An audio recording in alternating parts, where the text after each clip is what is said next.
ಕರ್ನಾಟಕ ರಾಜ್ಯದ ಉಡುಪಿ ಜಿಲ್ಲೆಯಲ್ಲಿರುವ ಕೊಲ್ಲೂರು ಮೂಕಾಂಬಿಕೆ ದೇವಾಲಯಕ್ಕೆ ಹೆಸರುವಾಸಿಯಾಗಿದೆ. ಕೊಲ್ಲೂರು ಪಟ್ಟಣದಲ್ಲಿ ನೆಲೆಸಿರುವ ಕಾರಣ ಈಕೆಯನ್ನ ಕೊಲ್ಲೂರು ಮೂಕಾಂಬಿಕೆ ಎಂದೇ ಭಕ್ತರು ಕರೀತಾರೆ.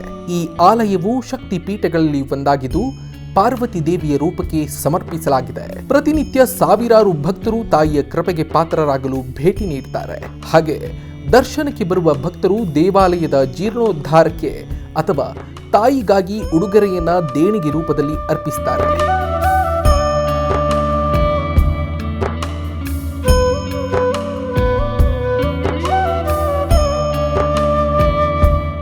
ಅದೇ ರೀತಿ ಭಾರತೀಯ ಸಂಗೀತ ಸಂಯೋಜಕ ಗಾಯಕರಾಗಿ ಜನಪ್ರಿಯರಾಗಿರುವ ಇಳೆಯರಾಜ ಕೂಡ ಮೂಕಾಂಬಿಕೆಗೆ ವಜ್ರದ ಕಿರೀಟ ಮತ್ತು ಚಿನ್ನಾಭರಣಗಳು ಹಾಗೂ ದೇವಸ್ಥಾನದ ಒಳಾಂಗಣದಲ್ಲಿರುವ ವೀರಭದ್ರ ಸ್ವಾಮಿಗೆ ರಜತ ಕಿರೀಟ ಸಹಿತ ಖಡ್ಗವನ್ನ ಅರ್ಪಿಸಿದ್ದಾರೆ. ಈ ಕಿರೀಟವು ಶ್ರೀಮಂತಿಕೆ, ಪವಿತ್ರತೆ, ಭಕ್ತಿಯ ಪ್ರತೀಕವಾಗಿದೆ. ಇದು ನಿಸ್ಸಂದೇಹವಾಗಿ ದೈವಿಕ ಹಾಗೂ ಅಲೌಕಿಕ ಭವ್ಯತೆಯನ್ನ ಹೆಚ್ಚಿಸಲಿದೆ. ಇಳೆಯರಾಜ ಈ ಹಿಂದೆಯೂ ಕೊಲ್ಲೂರು ಶ್ರೀ ಮೂಕಾಂಬಿಕಾ ದೇಗುಲಕ್ಕೆ ಬೆಲೆ ಬಾಳುವ ವಜ್ರದ ಕಿರೀಟ ಸೇರಿದಂತೆ ಹಲವು ವಸ್ತುಗಳನ್ನ ಕೊಡುಗೆಯಾಗಿ ನೀಡಿದ್ರು.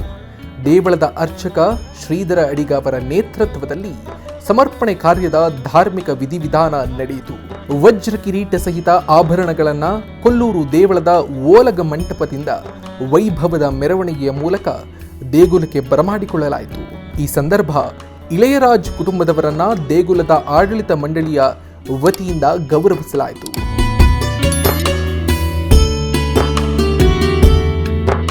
ಇಲ್ಲಿ ಬಂದಿರೋದು ಕಲಸೋಸ್ಕರ ಬಂದು ನಾವು ಅದಾಯಿತು, ಪೂರ್ತಿ ಆಯಿತು. ನಿಮಗೆಲ್ಲ ದೇವಿ ಆಶೀರ್ವಾದ ಇರಲಿ. ಈ ಸಂದರ್ಭದಲ್ಲಿ ದೇವಸ್ಥಾನದ ವ್ಯವಸ್ಥಾಪನಾ ಸಮಿತಿಯ ಅಧ್ಯಕ್ಷ ಬಾಬು ಶೆಟ್ಟಿ, ದೇವಳದ ಸದಸ್ಯರು, ಅರ್ಚಕರು, ತಂತ್ರಿಗಳು ಆಗಿರುವಂತಹ ಕೆ ನಿತ್ಯಾನಂದ ಅಡಿಗ, ಮಾಜಿ ಶಾಸಕ K Gopal Pujari, Sudha K, U Rajesh Karanth, Mahalinga Naik, Surendra Shetty, Raghuram Devadiga, ಮಾಜಿ ಸದಸ್ಯ ವಂಡಬಳ್ಳಿ ಜಯರಾಮ್ ಶೆಟ್ಟಿ, ದೇವಾಲಯದ ಕಾರ್ಯನಿರ್ವಹಣಾಧಿಕಾರಿ ಪ್ರಶಾಂತ್ ಶೆಟ್ಟಿ, ದೇವಸ್ಥಾನದ ತಂತ್ರಿಗಳು, ಅರ್ಚಕರು, ಉಪಾಧಿವಂತ ಕ್ಷೇತ್ರ ಪುರೋಹಿತರು, ದೇವಳದ ಸಿಬ್ಬಂದಿ ವರ್ಗ ಮತ್ತು ಊರ ನಾಗರಿಕರು ಉಪಸ್ಥಿತರಿದ್ದರು.